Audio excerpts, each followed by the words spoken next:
Então, bem-vindo a uma inventada terceira parte do Think Tank. Inventada porque tivemos que arranjar esta solução porque a rede caiu. Bem, já não sei se foi a rede, se foi problemas com o Facebook, não foi, não faço ideia, mas caiu. E quando caiu, o Jorge estava aqui precisamente a falar. Imagine, nós já tivemos em 43 anos 3 intervenções externas, Jorge, é isso que estavas a dizer. Onde é que tu querias chegar? Onde eu queria chegar é, eu tenho que, naturalmente, concluir que provavelmente não me vou livrar de ter uma quarta. Porquê? Porque a pergunta é, o que é que mudou no sistema político ou no regime político para nós não termos uma quarta intervenção? Bom, isso a gente tem que fazer essa reflexão. Sim.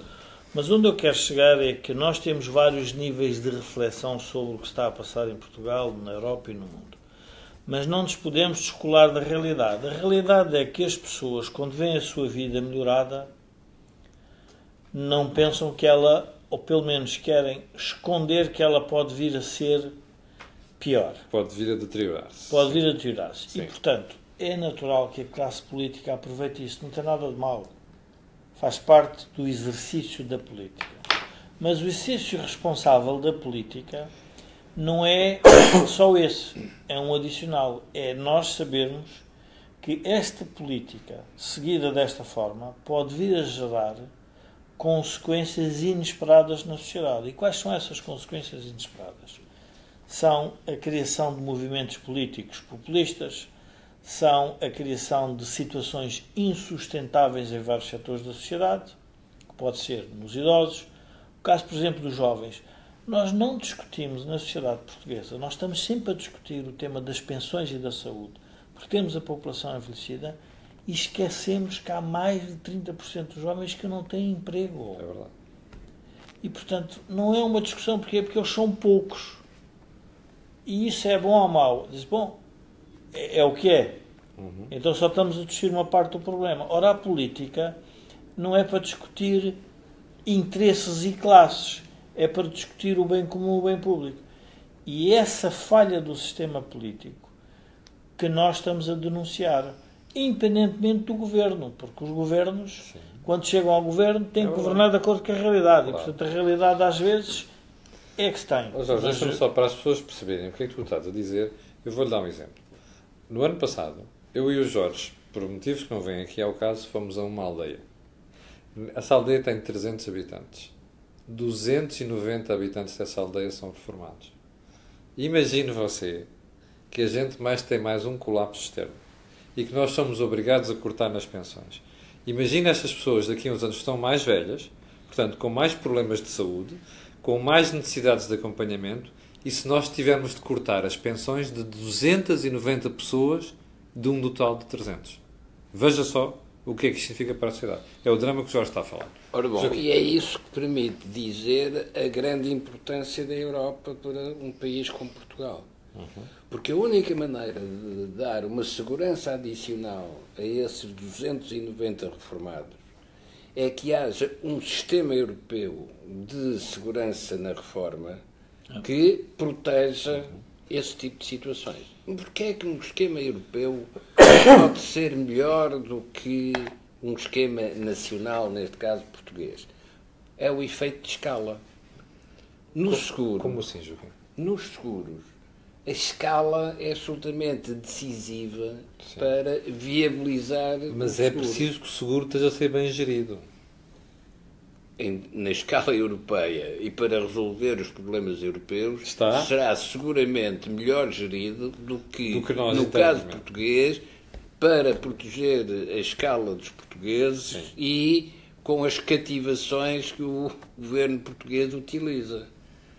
E é por essa via de uma escala maior que nós podemos encontrar soluções que são impossíveis na pequena escala da sociedade portuguesa. Agora, para podermos participar nesses programas conjuntos na escala europeia, é preciso cumprir as normas europeias. Vira o computador para aqui. Joaquim e Jorge, tenho aqui duas questões. Do António Costa. Então a solução é começar já a cortar nos reformados para ver se eles morrem e acaba-se o problema? Número 1. Número 2. Rafael Ferreira. O desemprego nunca esteve tão baixo. Isso é mau. Comentem lá estas duas coisas. Ora bom, o problema do desemprego estar baixo não significa que a produtividade do trabalho tenha aumentado.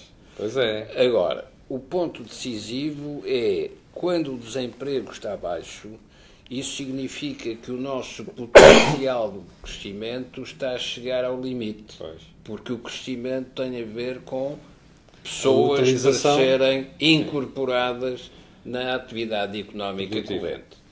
Agora, o outro ponto, matar os idosos, é evidentemente uma solução hitleriana para tratar a questão dos judeus, mas é uma solução inaceitável, mesmo do ponto de vista conceptual, em termos políticos.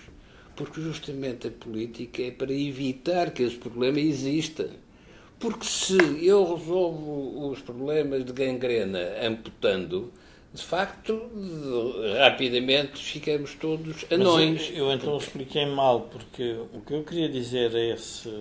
É exatamente o contrário. Viúva é ao contrário. O que nós estamos a querer dizer é que não é fazer com que eles morram mais cedo, é que eles morram mais tarde, mas a viver com o mesmo nível de vida. Ora, o que nós estamos a fazer é matar os reformados lentamente. Pois.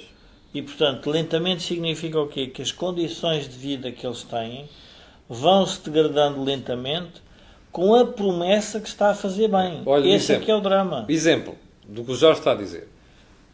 As camas, as macas nos serviços de urgência, com as pessoas de mais de 60 anos atiradas para ali dias consecutivos. Está a ver? O que o Jorge está a dizer é nós temos que evitar isto. Ou seja, temos que preparar os serviços públicos para garantir que, como aquelas pessoas vão viver mais anos com serviços de saúde de qualidade. É exatamente o contrário do que você acaba de dizer. E o reformado, temos que nos lembrar que o reformado está reformado, não pode voltar a trabalhar. Portanto, têm que ser os que estão a trabalhar que vão ter que pagar essa sua vida futura.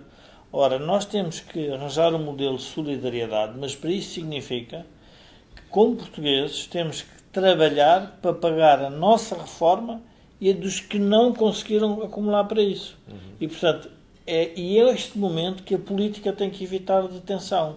Porque pode haver um momento em que as pessoas dizem não estou disposto a pagar mais por aquilo que eu não decidi, que é o conflito intergeracional. A pergunta é, mas afinal o conflito intergeracional existe ou não existe? Não, ele está abafado. Porquê? Porque se eu tenho 8% de taxa de desemprego, mas tenho 30% de desemprego jovem, os jovens estão calados. Não é justo numa sociedade. Eu tenho que dizer, então o que é justo numa sociedade? É haver um equilíbrio de desemprego por todas as faixas etárias, ou então vamos pôr os jovens todos desempregados? Pois. Portanto, é esta conflitualidade que está escondida, que está a ser anestesiada. E como é que nós a anestesiamos? É que isso é que nós nunca podemos esquecer.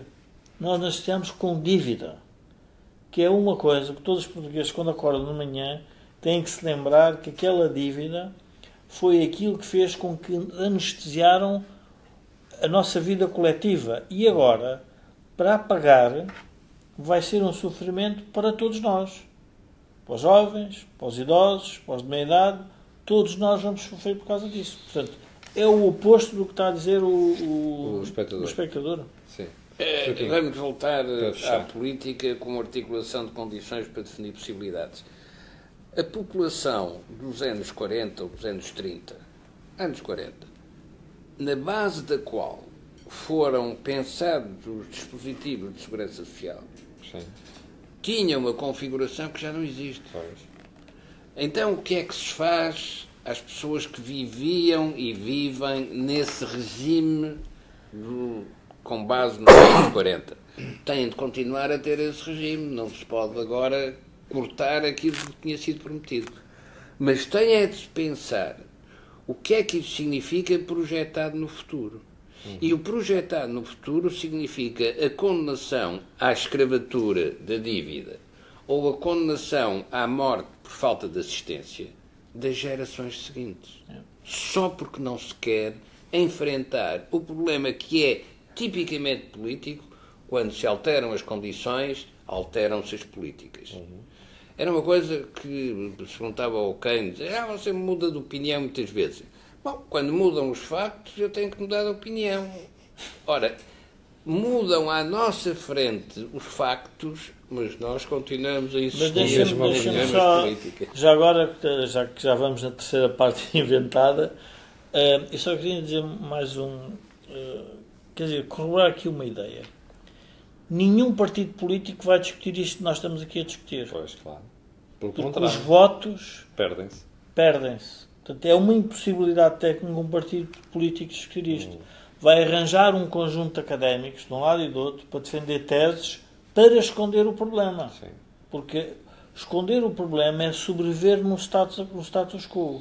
E, portanto, é isso que vai acontecer. Portanto, nós, como think tank, temos a única responsabilidade de dizer, bom, os partidos políticos não discutem o problema, querem fugir, mas não vale a pena fugir porque ele vai aparecer. Ou seja, está a ver, isto não tem nada a ver com Cassandras. Não tem nada a ver com maldizentes. É que nós temos que dizer as coisas que o poder político não pode dizer. E quer um exemplo disso? Olha, lembra-se que as pensões eram um problema durante o governo da Troika. Deixaram de ser. Mas não deixaram de ser. O problema está lá. E o melhor exemplo disso é que você teve que arranjar um adicional ao IMI para pagar a insuficiência que já havia. Está a ver? E no futuro, o atual ministro já deu a entender que quando for preciso vai buscar outro imposto para cobrir o buraco. E a gente vai cobrindo, vai resolvendo o problema estrutural com estas mesinhas de conjuntura. Isto não funciona. Mais tarde ou mais cedo vai dar bota. E nós estamos aqui a discutir isto precisamente para evitar que dê bota, para alertar os cidadãos. Bom, ficamos por aqui. Quero pedir desculpa, já tivemos uma terceira parte improvisada, mas teve que ser por causa da quebra de rede, de qual peço já desculpa. Não se esqueça de colocar aí um gosto e fazer partilha nas redes sociais e, sobretudo, espalhe esta informação. Como o Facebook mudou, as pessoas têm que se lembrar das horas e dos dias para voltar à página, porque muitas vezes já não vão ser avisadas por isso. Muito obrigado e até amanhã às 8 da manhã.